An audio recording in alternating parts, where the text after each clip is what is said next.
Hi எல்லோருக்கும் வணக்கம். Bigg Boss season 8 Tamil. So இந்த வீடியோவில் நம்ம ஓட்டிங் அனாலிசிஸ் பற்றி பார்க்க போகிறோம். ஸோ மார்னிங்கில் அஃபிஷியல் ஓட்டிங் படி நிலவரம் நமக்கு வந்துருச்சு. ஸோ யாரெல்லாம் முதல் 3 இடங்களில் இருக்காங்க அப்படின்னு சொல்லிட்டு. ஸோ அதில் ஷாக்கிங்கான ஒரு தகவல் என்ன அப்படின்னு சொல்லி பார்த்தீங்கன்னா, வேறு லெவலில் நம்ம எதிர்பார்க்காத ஒரு நபர் வந்திருக்காரு. ஸோ அது யார் அப்படிங்கிறத பற்றி பார்க்க போகிறோம். அதுக்கடுத்து பார்த்தீங்கன்னா, இன்றைக்கி மார்னிங் டாஸ்க் முடிஞ்ச பிறகு முத்து, ஆனந்தி அண்ட் ரஞ்சித்தோடைய ஒரு முக்கியமான ஒரு கான்வர்சேஷன், அதை பற்றி நம்ம பேச போகிறோம். ஸோ வீடியோக்குள்ள போகிறதுக்கு முன்னாடி சேனல் புதுசாக இருந்தவங்க கண்டிப்பாக சப்ஸ்கிரைப் பண்ணிக்கோங்க. வீடியோ மறக்காமல் ஒரு லைக் தட்டிக்கோங்க. இப்போ நம்ம வீடியோக்குள்ளே போகலாம். So Bigg Boss 24/7 streaming interesting இல்லை. ஸோ ஏஞ்சல்ஸ் அண்ட் டெமான்ஸ் எப்போ கொடுக்க போகிறாங்க அப்படிங்கிறது தெரில. மேபி மதியானத்துக்கு மேலே வரலாம்னு நினைக்கிறேன்.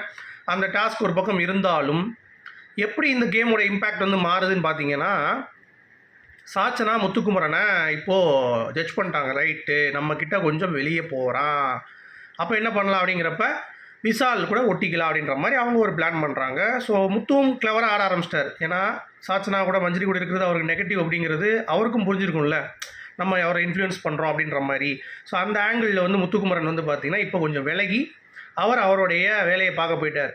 அதை தெளிவுபடுத்தும் வகையில் இன்றைக்கி காலையில் ஒரு லைவில் அழகாக பேசினாங்க Muthukumaran and Ananthi and Ranjith. So என்ன சொல்கிறாங்க அப்படின்னா, நான் மூல செலவை பண்ணிகிட்டு இருந்தேன், இப்போ ஆனந்தியே நான் மூல செலவு பண்ணி ஆனந்தியை பார்த்தீங்கன்னா ஒன்றும் பண்ண விடாமல் பண்ணுறேன்.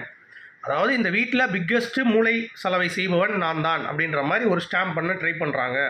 பட் ஆனந்தியும் டம்மி பண்ணுறாங்க. இதில் அவங்களுக்கு என்ன அஜெண்டா அப்படின்னா, 2 மாங்காய் ஒரே கல்லில், முத்துக்குமரனையும் காலி பண்ணுறோம், ஆனந்தியும் காலி பண்ணுறோம் அப்படின்ற மாதிரி பண்ணிகிட்டு இருக்காங்க.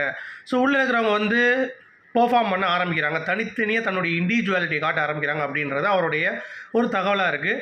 இதை நான் கண்டிப்பாக ஏற்றுக்கிறேன்.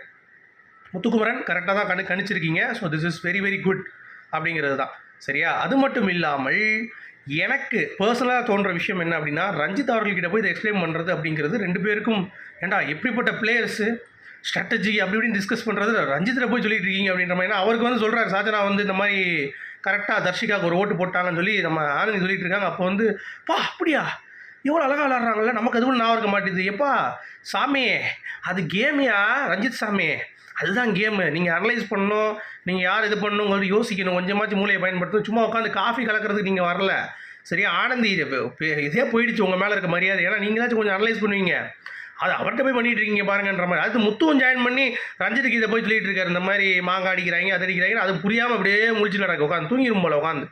அது ரஞ்சித்து பண்ணுறது பதிலாக இவங்க 2 பேராச்சும் அந்த கான்வர்சேஷன் பண்ணியிருக்கலாம், ப்ரொடக்டிவாகவும் வந்திருக்கும் சரிங்களா. ஸோ முத்துக்குமரன் சொல்கிறது என்னென்னா, எல்லாரும் சைட்லைன் பண்ணுறாங்க ஆனந்தியும் முத்துவையும் அப்படின்றத கணிச்சிட்டார்.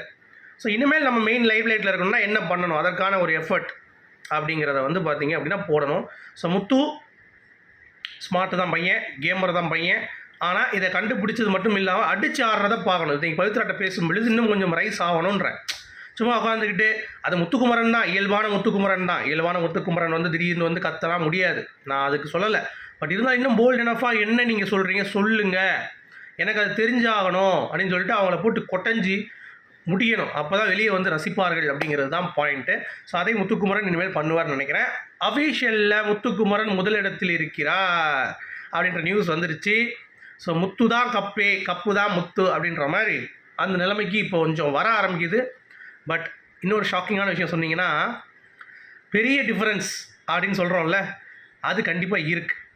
அது என்னென்னா, சௌந்தர்யாவுக்கு ஓட்டு அதுக்கு மேலே புஷ் ஆகலை. ஒரு லெவலுக்கு மேலே மக்களை இன்ஃப்ளூயன்ஸ் பண்ணவங்க அதுக்கு மேலே ஓட்டு போட மாட்டுறாங்க கரெக்டாக. ஸோ அப்படி இருக்கும் பொழுது ராணவ் அப்படின்னு சொல்லிட்டு ஒருத்தர் இருக்கான்ல, அவன் இப்போ புஷ் பண்ணி 2ஆம் இடத்துக்கு அஃபிஷியலுக்கு வந்திருக்கார் ராணவ். 3ஆம் இடத்துல தான் சௌந்தர்யா இருக்காங்க அப்படிங்கிறது தான் தகவல். 4ஆவது இடம் ஜாக்லின். ஓகேவா. ஸோ இதுதான் டாப் 4 தான் வந்திருக்கு. எனக்கு அதுக்கடுத்து வரல எதுவுமே. ஸோ அப்படி இருக்கும் பொழுது நமக்கு இதுதான் ஃபைனல் வெர்டிக்ட் சரியா. இதில் அடுத்த ஒரு ஓட்டு இல்லை கெப்பாசிட்டி உள்ள பிளேயர்னு பார்த்தீங்கன்னா அன்ஷிதா, அடுத்து நம்ம தீபக், அடுத்து நம்ம விஷால். இந்த 3 பேருமே உள்ளே வரல. அருணுக்கு அந்தளவு ஓட்ஸ் இல்லை, சத்யா அந்த ரேஞ்ச் தான் வருவார்னு வைங்க. இந்த சத்யாவோட கொஞ்சம் கூட வருவார்னு வைங்க, இவ்வளோ தான். ஸோ மெயின் பிளேயர்ஸ் பார்த்தீங்கன்னா முத்துக்குமரன், சௌந்தர்யா, ஜாக்குலின், ராணவ், விஷால், தீபக், அப்புறம் விஷால், தீபக், அருண் கிடையாது, இன்னொருத்தவங்க வெளியே இருக்காங்களே, யார் அது, அதான் அந்த ஒரு பிளேயர்னு வைங்களேன். இந்த பிளேயர் அன்ஷிதா. ஸோ இந்த பிளேயருக்குள்ளே தான் உங்களுக்கு ஓட்டிங் வரும். ஸோ அதில் க்ளீனாக டாமினண்ட்டாக முத்துக்குமரன் தான் முதல் இருக்கார். ராணவ் 2ஆவது வந்துட்டார். இப்போது முத்துக்குமரனுக்கு சௌந்தர்யா மேட்ரே கிடையாது, ராணவ் தான் மேட்ரு. ஏன்னா ஏஆர்எம் கான்செப்டில் ஒருத்தன் 6ல் இருக்கிறவன் முன்னாடி வரான், 19,000 ஓட்டு எடுத்துகிட்டு முன்னாடி வராங்கிறப்ப இந்த 2 வாரங்களில் ஒரு டைமென்ஷனை கொடுக்குறான்னு வைங்க. லைக் நான் சொன்னேன்ல ஏற்கனவே, முத்துக்குமரனுக்கு தான் அடி இப்போது டைட்டில், அதில் மாற்றுக்கிறது இல்லை. பட் இந்த சீசன் வந்து ஏஆர்எம் கான்செப்டில் நம்ம வந்து பிலீவ் பண்ணுறோம். ஸோ அந்த ஒரு விஷயத்தில் ஒருத்தன் இருக்கான், ஒருத்தன் வரேன் பின்னாடி துரத்திட்டு அப்படிங்கிறது தெரியுது ராணவ் அப்படின்னு சொல்லிட்டு. ஸோ அவன் ஏதோ ஒரு டாஸ்க்லேயோ, இப்போ ப்ரொமோவில் வந்து ஒரு இது வந்துச்சு, ஒரு பிரேக்கிங் பாயிண்ட் வந்துச்சு, கடைசியாக இருந்த பையன் டக்கடக்கடக்கன்னு மேலே வந்தான். அந்த மாதிரி கடைசியாக இருக்கிற ராணவ் இப்போ 3வது இடத்துக்கு நோக்கி வந்திருக்கான். இன்னும் 2 வாரங்களில் முதலிடத்துக்கு வருவதற்கான வாய்ப்புகள் பிரகாசமாக இருக்குது. ஏன்னா சௌந்தர்யாவுடைய கேம் எலிவேஷன் அவ்வளோதான், முடிஞ்சு போச்சு. ஆனால் ராணாவுடைய கேம் இன்னும் உள்ளே கணிக்க முடியல, வெளியும் கணிக்க முடியல. ஏன்னா இன்னசென்ட்டாக இருக்கான், ஒரு மாதிரி பேசுகிறான், வேலை பார்க்க மாட்டான், ஆனால் டாஸ்க்னால் ஒரு மாதிரி பண்ணுறான், திடீர்னு பாயிண்ட் நல்லா பேசுகிறான் அப்படின்ற ஏகப்பட்ட கன்ஃபியூஷன் அவன் மேலே இருக்குது. ஸோ எனக்கு அந்த மெட்டீரியல் கொஞ்சம் மேலே புஷ் ஆகி வரும் அப்படின்ற மாதிரி எனக்கு ஒரு ரிவ்யூவராக வருது. ஸோ அட்லீஸ்ட் இப்போ செகண்டுக்கு வந்த ராணவ், அதாவது அன்அஃபிஷியலாக 3rd இருக்கான், அஃபிஷியலாக 2nd இருக்கான்னு சொல்கிறாங்க. செகண்ட் வந்த ராணவ் முதல் வர்றதுக்கு ஒரு திருப்பம் போதும். இப்போயே கொஞ்சம் டார்கெட் பண்ணுறாங்க, ராணவ்னா ஒன்றும் இல்லை வேஸ்ட் அப்படி இப்படின்ட்டு. ஸோ இதை சொல்ல சொல்ல மக்களுக்கு வந்து ஆட்டோமேட்டிக்காக ராணவ் மேலே ஒரு புஷ் வந்துடும். அதுவும் டாஸ்கில் ஒரு பெர்ஃபார்ம் பண்ணுறப்ப ஏதாவது ஒரு நியாயம் இருந்ததுன்னா அப்படியே அடித்து தூக்குனாங்கன்னா இன்னும் ஒரு 2 வாரம் ஸ்டேம்லைன் ஆயிரும். பட் முத்துக்குமரனுக்கும் ராணவுக்கும் தான் டஃப் இருக்குன்னு எனக்கு தோணுது. சௌந்தர்யா எனக்கு தோணலை, அவங்க கேம் ஷட்டில். முத்துக்குமரன் இன்னும் கணிக்க முடியல, ராணவ இன்னசென்ட்டாக நடிக்கிறானா, ஜாக்லின் அதே மாதிரி தான் சொல்கிறாங்க, நடிக்கிறானா இன்னசென்ட்டாக அப்படின்ட்டு. ஸோ அவனுடைய கேம் இருக்குது, பார்ப்போம். சரியா? அன்அஃபிஷியலில் முத்துக்குமரன், சௌந்தர்யா, ராணவ், ஜாக்லின், சத்யா, அப்புறம் ரயான், பவித்ரா ஜெனி. நேற்று பவித்ரா ஜெனி ரயானை முந்திருந்தாங்க, இன்றைக்கி ரயானுக்கு வந்து ஸ்ப்ளிட் பண்ணி ஓட்டு போடுறாங்க போல் சௌந்தர்யாவுடைய ரசிகர்கள், அதனால் பண்ணுறாங்க. ரஞ்சித் கீழே இறங்கிட்டார் பவித்ரா ஜெனனியோட. பட் பெரிய சேஞ்ச் இல்லை, 7,200 வாக்குகள் இருக்குது அப்படிங்கிறது பார்க்க முடியுது. தர்ஷிகா 6,278 வாக்குகள்.